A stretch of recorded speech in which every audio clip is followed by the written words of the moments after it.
Deep Dive with David Stendahl, where we trade without ego, no emotion, no greed, and no opinion. Before we begin tonight's video blog, please read over our trading disclaimer and remember to trade smart and accept the reality that trading futures is risky. This presentation does not provide buy-sell recommendations, and our information is strictly provided for educational purposes only. As always, trade at your own risk and analysis. Hey there, it's David Stendahl with tonight's Deep Dive. It is October 25th, 2018. We're going to be looking at copper today, the ETF being CPER. Main reason we're looking at it is we're in a tight consolidation, kind of a tight trading range right now, and you'll see that there's a number of things that are really taking place here. As far as the trends go, we got a mixed bag here with the longer term still pointed down and the short and intermediate pointed higher, and the technical rating is to the low side. So it's really not picking up just yet.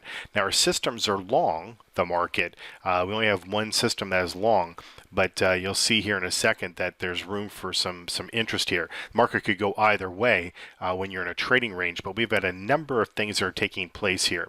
First thing I'll point out is that this is our energy level, and you can see that the green line is what we represent as the energy. The yellow line, at least the bottom one here, represents when we're below the yellow line, a consolidation trading range type period, and if we're above it, that means we're in a more of an expansive type phase.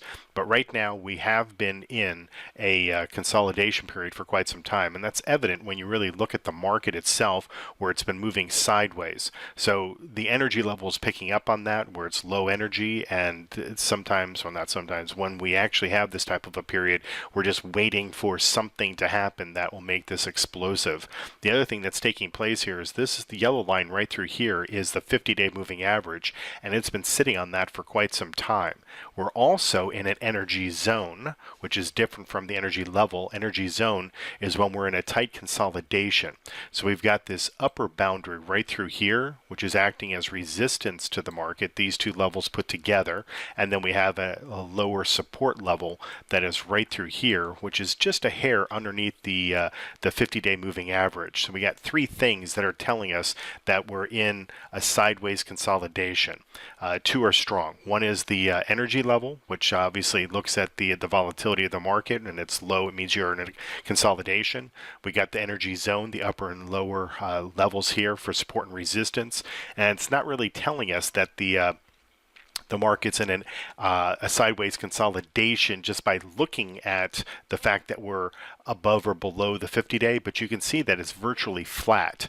And so when you get that type of a condition, rather than obviously in a trending phase, it just simply tells you that there's a great amount of support to the market. So just want to show you a couple things on the website where you can gather some of this information. Obviously, when you see this on the trading range, that tells you you're in a tight consolidation. We've got one going on Australian dollar and corn as well, but the most pronounced one is certainly copper. And the reason you can tell that is that if you come to our website and you look at the energy levels, and you find this by going to charts, energy levels. I'll just click on this so you can see what the main page looks like. And then if you want to look at the top contraction expansion markets, then you just simply click on that. And what that will do is it'll bring up that page we were just looking at. You can see LME copper, which is different from domestic copper, US market, and then LME zinc. You can see that they're all in a consolidation phase, and when they're blue like that, that means that it's not a watch. We're actually in that phase, and so this will tell you which markets are in the greatest expansive phases, and then those that are in the most consolidation type phases. So that's where you can find that kind of information. The other thing is, and this is one of my favorite charts, I'll just show you where this comes from: performance, distribution, monthly analysis, because this can be a monthly CVAR, and then the comparison.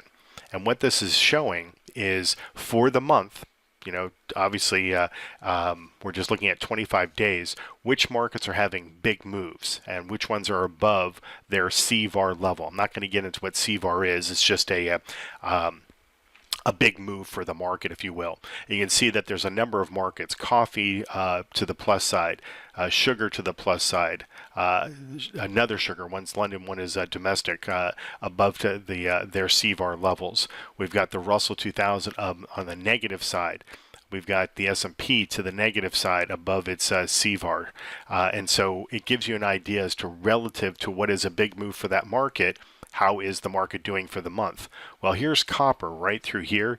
You can see that it's really doing a lot of nothing. You could have told that from the chart itself, but when you have big moves going on in the markets, like we're having in sugars and coffees and the equity markets, it's always a good thing to really look at what is your market, the market you're focused on, what is it doing, since there's a lot of volatility in some select markets.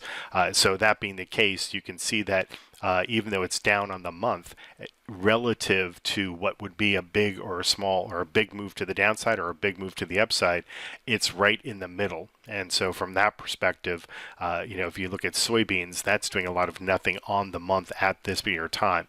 So all we're doing is we're just trying to get an idea, perspective as to what could be taking place.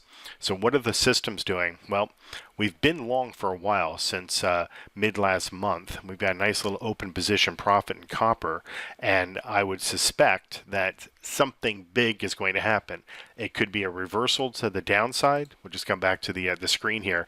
It could be a sell-off and then come down to this support level or this lower support level, or we're going to continue to base here at the 50-day and eventually break above this resistance level. So bottom line is, watch copper, watch our systems, see as whether or not the systems are going to add to our long positions, or if we're going to unwind them very quickly based upon some type of a breakout. But anytime you see the energy levels, specifically on the deep dive page, and you see that we're in tight ranges, those are good markets to really closely watch, because something big is going to happen in them, and that's where you can look for opportunities in markets that you might not normally trade. So thanks for watching, and we will take a look at another market tomorrow. Bye-bye.